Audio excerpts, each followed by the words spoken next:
Sosok bertelinga panjang itu berdiri di belakang keranda. Tidak ada seorang pun yang melihatnya selain aku. Tahun ke-2008, di sebuah desa terpencil bernama Karangreja, Kabupaten Sindang Wetan, hidup seorang pemuda bernama Rahmat. Usianya baru menginjak 16 tahun ketika ia terpaksa menghentikan sekolahnya setelah lulus SMP.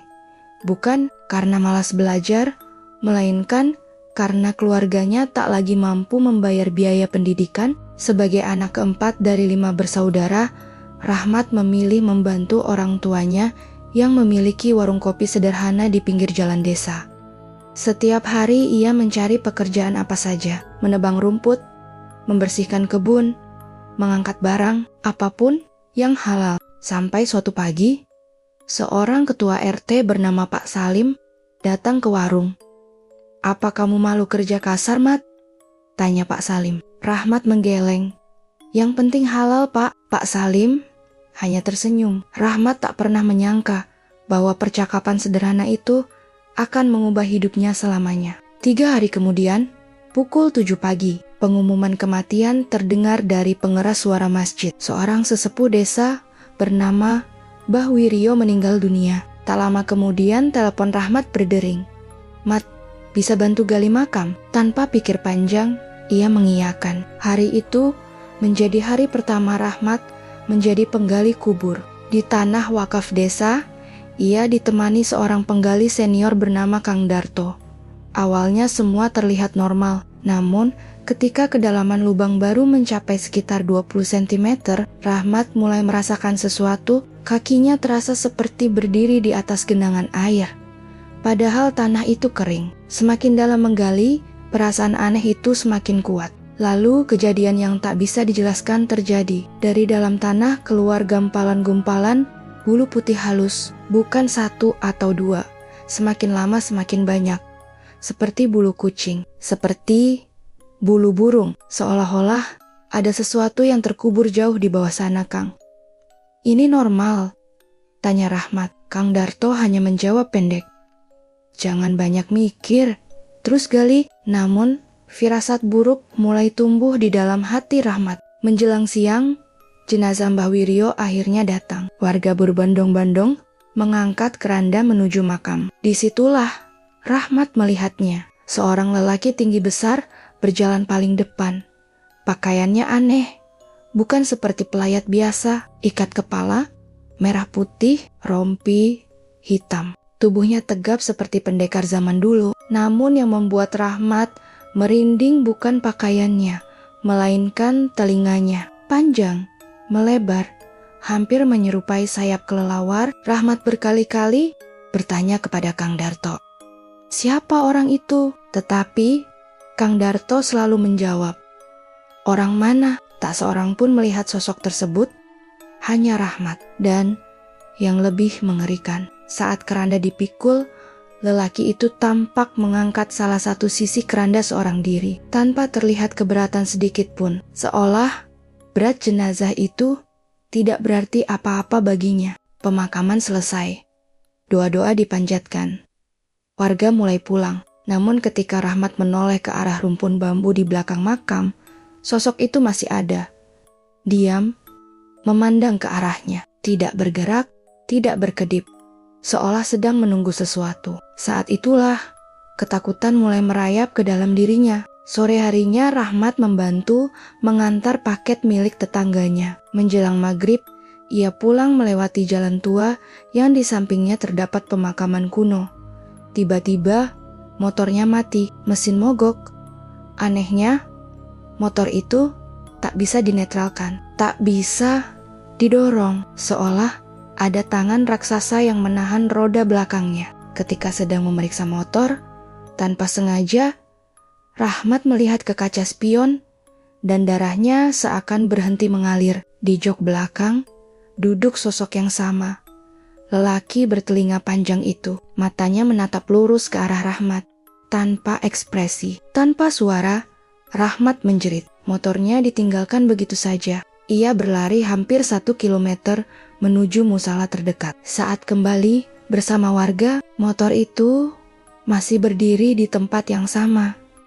Dan ketika dibawa ke halaman musala, mesinnya langsung hidup hanya dengan sekali starter. Malam itu Rahmat tertidur karena kelelahan. Di dalam mimpi, ia bertemu lagi dengan sosok tersebut, namun kali ini wujudnya berubah. Ia menjadi seorang kakek berjubah putih, berjenggot panjang, memakai sorban. Wajahnya sangat mirip Mbah Wiryo. "Aku ikut datang bersama almarhum," katanya. "Aku ingin menitipkan sesuatu kepadamu." Lalu kakek itu menyerahkan sebuah keris kecil. Rahmat menolak, namun sosok itu tetap memaksanya menerima. Ketika ia terbangun, tubuhnya basah oleh keringat, dan saat merapikan bantal, jantungnya hampir berhenti berdetak. Di samping kepalanya tergeletak sebuah keris kecil, persis seperti yang ia lihat di dalam mimpi. 7 tahun berlalu. Rahmat telah dikenal sebagai penggali kubur desa. Suatu malam pukul 11, ia diminta menggali makam seseorang bernama Pak Darmo. Makam keluarga itu berada jauh di pelosok, dikelilingi pohon-pohon besar. Saat menggali di bawah pohon beringin tua, Rahmat mendengar suara tawa perempuan, pelan, mengejek, tepat di atas kepalanya. Ketika ia mendongak, seorang perempuan berambut panjang sedang duduk di cabang pohon, menatapnya, tersenyum. Rahmat hampir menjatuhkan cangkul, namun ia tetap menggali, semakin cepat, semakin panik, sampai akhirnya lubang makam selesai. Saat ia bersandar ke batang pohon, ia melihat sosok lain, jauh lebih besar. Tubuhnya hijau kehitaman, mata merah menyala, tinggi hampir menyentuh ranting. Rahmat dan temannya langsung lari meninggalkan makam. Ketika jenazah hendak dimasukkan ke liang lahat, tiba-tiba dasar makam dipenuhi air. Padahal tidak hujan, air itu muncul begitu saja. Ketika diserok keluar, air itu datang lagi, dan kali ini mengeluarkan bau busuk yang membuat semua orang menutup hidung. Keluarga almarhum terlihat pucat, seolah mereka mengetahui sesuatu yang tidak diketahui orang lain. Belakangan Rahmat mendengar desas-desus. Pak Darmo adalah pendatang baru. Usahanya berkembang sangat cepat. Terlalu cepat. Dalam waktu kurang dari setahun, dari mengontrak rumah kecil menjadi pemilik toko besar dan mobil baru. Dan warga sering melihatnya menebar uang receh pada malam-malam tertentu. Sejak saat itu, banyak kejadian aneh mulai terhubung di kepala Rahmat. Beberapa bulan kemudian, Rahmat sering mengalami kecelakaan aneh. Sering melihat bayangan melintas, sering marah tanpa sebab. Hingga seorang temannya membawanya menemui seorang kiai tua. Belum sempat duduk, sang kiai berkata, "Kamu datang membawa 4 penunggu." Rahmat terdiam. Kiai itu menyebut satu persatu 2 sosok besar, 1 perempuan berambut panjang, 1 sosok terbungkus kain putih. Malam itu, Rahmat kehilangan kesadaran. Dan ketika sadar kembali, sang kiai mengatakan bahwa keempat makhluk itu telah dilepaskan. Namun, ada satu yang menolak pergi.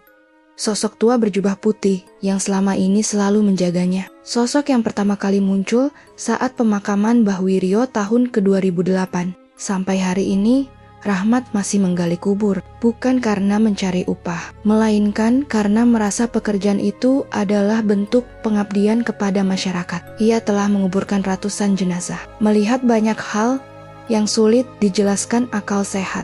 Namun, dari semua pengalaman itu, ada satu pelajaran yang selalu ia pegang, bahwa manusia bisa menyembunyikan rahasia selama hidupnya. Tetapi ketika liang lahat mulai digali, kadang-kadang rahasia itu ikut keluar bersama tanah makam, dan tidak semua rahasia seharusnya diketahui manusia.